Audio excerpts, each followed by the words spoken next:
Hey, this is Kenny Moran, and welcome to my tutorial series on the new instrument called Sequence by Big Fish Audio. Today's tutorial will be on the mixer section of Sequence, and I'm going to go over all the different things I did to make it sound the way you're listening to right now. So the first thing is, let's pull this center screen for a second. You've seen all the different modes. We've gone through them through the other tutorials. And this is the most powerful section of Sequence. Each track has its own fader that you can see.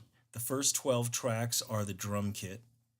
And then 13, they're not numbered, but this is the roll creator, its own level. This is an extra sample that you can use to program, and like all on its own. And then this is the 808 bass player. So if you look at the faders, you've got the sample name, you have the main, this is the output section, and you can select whether this is going to the main output or any one of Kontakt's outputs. There's 16, so 16 stereo outputs. We could send these all to their own fader within Logic, or in any DAW, Pro Tools, Nuendo, Cubase, whatever you're using. It allows you to get more dedicated mixing power. I'm going to start off here, though, all within, Sequence within the player of Kontakt here. If you see the mute, you see solo, and then this tab right here, effects. Now the effects is where the real power comes in, because in the effects, we have all these effects right across the top, right?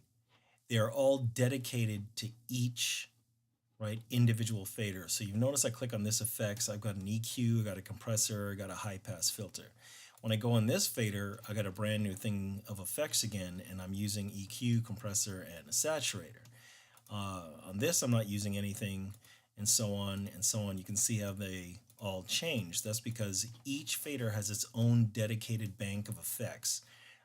So in other words, you can really sculpt the sound exactly to what you're hearing your production is, the way you want it to be. Even if you're paying for a mixer, to mix the track, and it's going to a record, and it's going to get mixed on a big SSL or whatever. In the end of the day, you still want your production to be as close to what you're hearing as possible. So we can still get in here and make all this sound the way we want.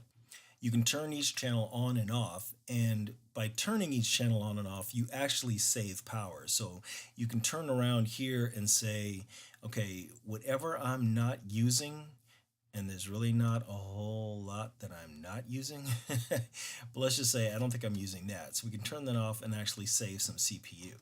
But if it turns out in your production you're not using tracks 3 and 4, and you're not using tracks 7 and 11, well then you can just save on that CPU power by just simply turning them off. When you come up here, this pertains right here, the tuning, the length, release, hard and soft, that pertains to the work wheel. So remember we looked at kick drum, we have the two little work wheels. We click on this and it shows up the length. We can make the envelope on the end hard or soft, and then we have the pitch, right? Well, when we're in the mixer, we can get to that exact same parameter again just by clicking on the effects, and you'll notice that it goes to the same settings. But what this allows you to do is in the middle of your mix, you may have thought, oh, that's a little too long, so I'll make it shorter. Or let me hear what the hard release sounds like versus the soft release while I'm mixing, because a lot of times that will change the way you look at the sound, or I should say hear the sound, right?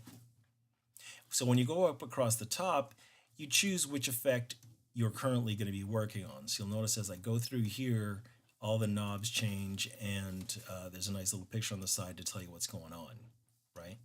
All of these are really useful.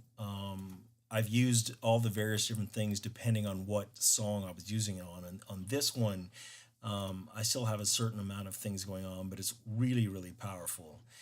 The compressor sounds great. The EQ sounds great. And if I get to my drum kit here, let's just look at this and let's look at what I did. So if I turn these off, that's the way the kick drum sounded before. Now I had a high pass filter on, click on there. You can see I'm rolling off the top a whole lot, right? Then I turned on my EQ, and then went to my compressor.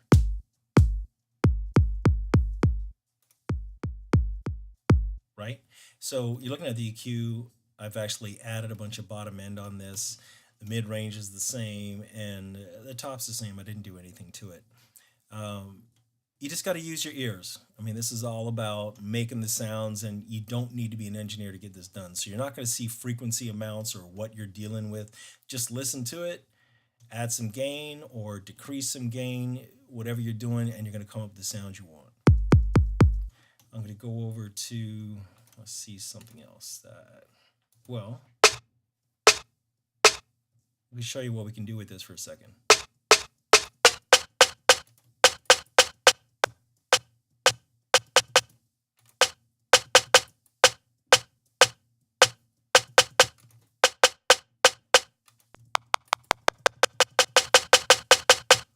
Right? That's just by doing that. My EQ here, if I turn it off, big difference. Compressor, very dramatic difference. The compressor is coming after the EQ. And in this case, that's probably where you want it to be. Having some saturator.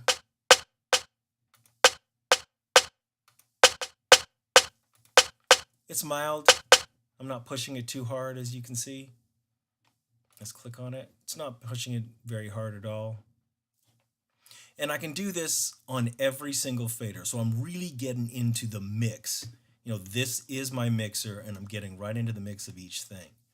Now, if you go, I'm going to go over here to the master output, and on the master output, in the final version, these will be labeled. This will say, I believe this will be master, and this will say 808, that will say, you know, the role creator, and this will be sample sound of some kind. Whatever it is, you'll see it written there. When you go here and turn on this master fader, you'll notice I got some compression, I've got the saturator happening, and I got a limiter. So if I play this, let's turn these off.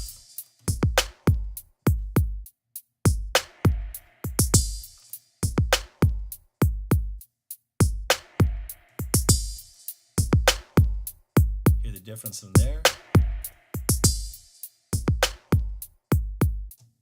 right? So it really is that easy. We've gone over every part. Now you will see this here, the swing and the speed as well. That pertains to, again, the scenes from the sequencer. So that pertains to here, right, in this section, where I can change the speed of it and I can change the swing of it. So if I go back to the mixer, same idea. I can preview things. I can sit here and go,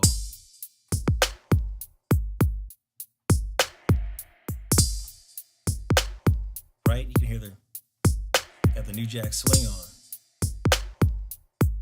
I don't need that much swing.